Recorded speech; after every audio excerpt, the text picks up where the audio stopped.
Chapter 8. The Queen's Croquet Ground.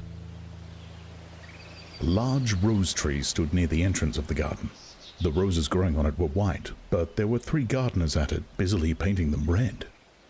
Alice thought this a very curious thing, and she went nearer to watch them, and just as she came up to them, she heard one of them say, "Look out now, 5! Don't go splashing paint over me like that!" "I couldn't help it," said 5 in a sulky tone. 7 jogged my elbow. On which 7 looked up and said, "That's right, 5. Always lay the blame on others." "You'd better not talk," said 5. "I heard the Queen say only yesterday you deserve to be beheaded." "What for?" said the one who had spoken first. "It's none of your business, too," said 7. "Yes, it is his business, said 5. and I'll tell him it was for bringing the cooked tulip roots instead of onions." 7 flung down his brush and had just begun, "Well, of all the unjust things," when his eye chanced to fall upon Alice as she stood watching them, and he checked himself suddenly. The others looked round also, and all of them bowed low. Would you tell me, please?" said Alice, a little timidly. "Why are you painting those roses?" 5 and 7 said nothing, but looked at 2. 2 began in a low voice. "Why, the fact is, you see, miss, this here ought to have been a red rose tree, and we put a white one in by mistake. And if the Queen was to find out, we should all have our heads cut off, you know. So you see, miss, we're doing our best afore she comes to..." At this moment, 5, who had been anxiously looking across the garden, called out, "The Queen! The Queen!" and the 3 gardeners instantly threw themselves flat upon their faces. There was a sound of many footsteps, and Alice looked round, eager to see the Queen. First came 10 soldiers carrying clubs. These were all shaped like the 3 gardeners, oblong and flat, with their hands and feet at the corners. Next, the 10 courtiers. These were ornamented all over with diamonds, and walked 2 and 2, as the soldiers did. After these came the royal children. There were 10 of them, and the little dears came jumping merrily along hand, in couples. They were all ornamented with hearts. Next came the guests, mostly kings and queens, and among them Alice recognized the white rabbit. "Oh dear, oh dear." It was talking in a hurried, nervous manner, smiling at everything that was said, and went by without noticing her. Then followed the Knave of Hearts, carrying the king's crown on a crimson velvet cushion. And, last of all this grand procession, came the King and Queen of Hearts. Alice was rather doubtful whether she ought not to lie down on her face like the 3 gardeners, but she could not remember ever having heard of such a rule at processions. And besides, what would be the use of a procession, She thought. if people had to lie down on their faces so they couldn't see it? So she stood where she was and waited. When the procession came opposite to Alice, they all stopped and looked at her, and the Queen said severely, "Who is this?" She said it to the Knave of Hearts, who only bowed and smiled in reply. "Idiot," said the Queen, tossing her head impatiently. And, turning to Alice, she went on. "What's your name, child?" "My name is Alice, so please, your majesty." Said Alice very politely, but she added to herself, "Why, they're only a pack of cards after all. I needn't be afraid of them." "And who are these?" said the Queen, pointing to the 3 gardeners who were lying round the rose tree. For, you see, as they were lying on their faces, and the pattern on their backs was the same as the rest of the pack, she could not tell whether they were gardeners, or soldiers, or courtiers, or 3 of her own children. "How should I know?" said Alice, surprised at her own courage. "It's no business of mine." The Queen turned crimson with fury, and after glaring at her for a moment like a wild beast, began screaming, "Off with her head! Off!" "Nonsense!" said Alice, very loudly and decidedly, and the Queen was silent. The King laid his hand upon her arm and timidly said, "Consider, my dear, she is only a child, and..." The Queen turned angrily away from him and said to the Knave, "Turn them over!" The Knave did so, very carefully, with 1 foot. "Get up!" said the Queen in a shrill, loud voice, and the 3 gardeners instantly jumped up and began bowing to the King, the Queen, the royal children, and everybody else. "Leave off that!" Screamed the Queen. "You make me giddy!" And then, turning to the rose tree, she went on. What have you been doing here? May it please your majesty? Said two in a very humble tone, going down on one knee as he spoke. We were trying... I see! Said the queen, who had, meanwhile, been examining the roses. Off with their heads! And the procession moved on, 3 of the soldiers remaining behind to execute the unfortunate gardeners, who ran to Alice for protection. You shan't be beheaded, Said Alice, and she put them into a large flower pot that stood near. The 3 soldiers wandered about for a minute or two looking for them, and then quietly marched off after the others. Are their heads off? Shouted the queen. Their heads are gone, if it please your majesty. The soldiers shouted in reply. That's right.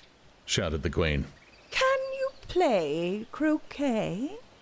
The soldiers were silent and looked at Alice, as the question was evidently meant for her. Yes! Shouted Alice. Come on then! Roared the queen, and Alice joined the procession, wondering very much what would happen next. It's a very fine day, Said a timid voice at her side. She was walking by the white rabbit, who was peeping anxiously into her face. Very. Said Alice. Where's the Duchess? Hush, hush. Said the rabbit in a low, hurried tone. He looked anxiously over his shoulder as he spoke, and then raised himself upon tiptoe, put his mouth close to her ear, and whispered. She's under sentence of execution. What for? Said Alice. Did you say, what a pity? The rabbit asked. No, I didn't. Said Alice. I don't think it's at all a pity. I said, what for? She boxed the Queen's ears. The rabbit began. Alice gave a little scream of laughter. Oh, hush. The rabbit whispered in a frightened tone. The Queen will hear you. You see, she came rather late, and the Queen said... Get to your places! Shouted the queen in a voice of thunder, and people began running about in all directions, tumbling up against each other.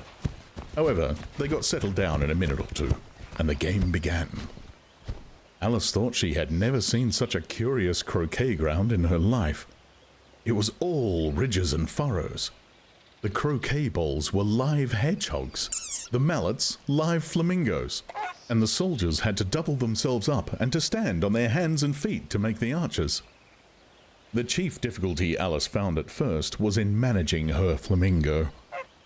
She succeeded in getting its body tucked away comfortably enough under her arm, with its legs hanging down, but generally, just as she had got its neck nicely straightened out and was going to give the hedgehog a blow with its head, it would twist itself round and look up into her face with such a puzzled expression that she could not help bursting out laughing. And when she had got its head down and was going to begin again, it was very provoking to find that the hedgehog had unrolled itself and was in the act of crawling away. Besides all this, there was generally a ridge or furrow in the way wherever she wanted to send the hedgehog to, and as the doubled-up soldiers were always getting up and walking off to other parts of the ground, Alice soon came to the conclusion that it was a very difficult game indeed.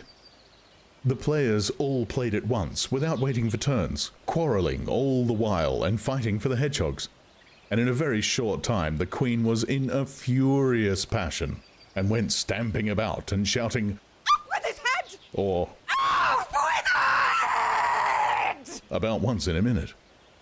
Alice began to feel very uneasy. To be sure, she had not as yet had any dispute with the Queen, but she knew that it might happen any minute. And then, Thought she. what would become of me? They're dreadfully fond of beheading people here. The great wonder is that there's anyone left alive. She was looking about for some way of escape, and wondering whether she could get away without being seen, when she noticed a curious appearance in the air. It puzzled her very much at first, but after watching it a minute or two, she made it out to be a grin, and she said to herself, Oh, it's the Cheshire Cat. Now I shall have somebody to talk to. How are you getting on? Said the cat, as soon as there was mouth enough for it to speak with. Alice waited till the eyes appeared, and then nodded. It's no use speaking to it, She thought. till its ears have come, or at least one of them. In another minute, the whole head appeared, and Alice put down her flamingo and began an account of the game, feeling very glad she had someone to listen to her. The cat seemed to think that there was enough of it now in sight, and no more of it appeared. I don't think they play at all fairly. Alice began, in rather a complaining tone. And they all quarrel so dreadfully one can't hear oneself speak. And they don't seem to have any rules in particular. At least, if there are, nobody attends to them. And you've no idea how confusing it is, all the things being alive. For instance, there's the arch I've got to go through next, walking about at the other end of the ground. And I should have croqueted the Queen's hedgehog just now, only it ran away when it saw mine coming. How do you like the Queen? Said the cat, in a low voice. Not at all, Said Alice. She's so extremely... Just then, she noticed that the Queen was close behind her, listening, so she went on. likely to win? That it's hardly worthwhile finishing the game. The Queen smiled and passed on. Who are you talking to? Said the King, coming up to Alice and looking at the cat's head with great curiosity. It's a friend of mine, a Cheshire Cat. Said Alice. Allow me to introduce it. Oh, I don't like the look of it at all. Said the King. However, it may kiss my hand if it likes. I'd rather not, the cat remarked. Don't be impertinent. Said the King. And don't look at me like that. He got behind Alice as he spoke. A cat may look at a king. Said Alice. I've read that in some book, but I don't remember where. Well, it must be removed. Said the King very decidedly, and he called the Queen, who was passing at the moment. My dear, I wish you would have this cat removed.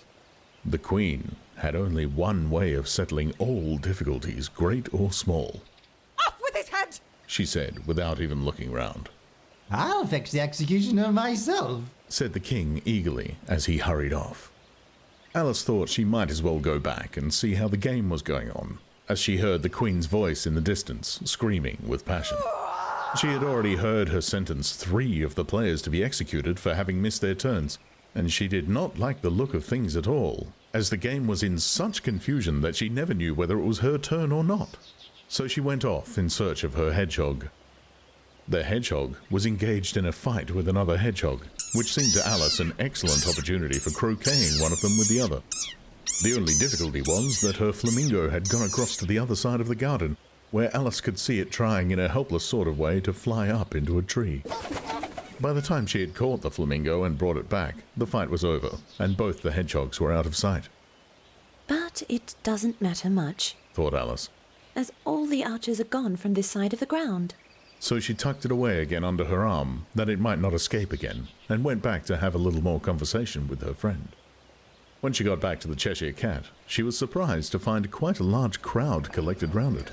There was a dispute going on between the executioner, the King, and the Queen, who were all talking at once, while all the rest were quite silent and looked very uncomfortable. The moment Alice appeared, she was appealed to by all 3 to settle the question, and they repeated their arguments to her, though, as they all spoke at once, she found it very hard to make out exactly what they said. The executioner's argument was that you couldn't cut off a head unless there was a body to cut it from, that he had never had to do such a thing before, and he wasn't going to begin at his time of life. The King's argument was that anything that had a head could be beheaded, and that you weren't to talk nonsense. The Queen's argument was that if something wasn't done about it in less than no time, she'd have everybody executed all round. It was this last remark that had made the whole party look so grave and anxious. Alice could think of nothing else to say but, It belongs to the Duchess. You'd better ask her about it. She's in prison! the Queen said to the executioner, Fetch her here! and the executioner went off like an arrow. The cat's head began fading away the moment he was gone, and by the time he had come back with the Duchess, it had entirely disappeared, so that the King and the executioner ran wildly up and down looking for it, while the rest of the party went back to the game. Alice's Adventures in Wonderland was produced and narrated by Steve Parker, with Jet as Alice. Allison Scharber as the Duchess and the Queen of Hearts. James Whitrow as the King of Hearts. and Tim Williams as the White Rabbit.